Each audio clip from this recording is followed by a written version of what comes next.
Hello, magandang hapon sa inyo mga idol. Ito, idol. Ginabi na kami, idol. Kaya, tapos na namin yung flooring. Ayun. So, maganda na siya. Pati kasame, idol. Nalagyan rin namin ng kasame. Ayan, idol.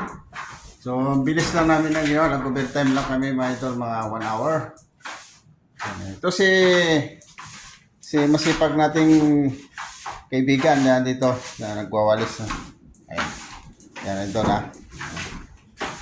So, dito tayo ngayon.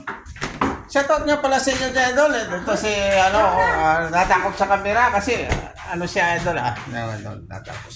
Kunti na lang, idol, Tapos, pintura na lang.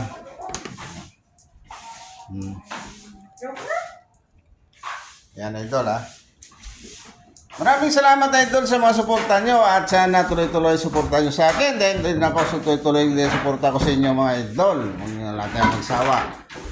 Yan, Ginabi na kami, idol. Ito pala si Dodong at Works. At sana subscribe nyo kay YouTube at follow nyo kaya Facebook, idol. Magandang hapon nga pala sa inyo lahat. Madilim na ito, idol, kasi tinanggal namin yung ilaw. So, hanggang dito na lang, idol. At sana mag-ingat tayo. Medyo mainit ang panahon ngayon, idol, ha. Doble ingat lang tayo ngayon. At kung saan man kayo naroon, sana follow nyo aking YouTube, Facebook, tsaka yung YouTube subscribe nyo, idol. Para updated kayo sa mga vlog ko. Ayan, si Lodong Atos. Maraming salamat, idol. God bless.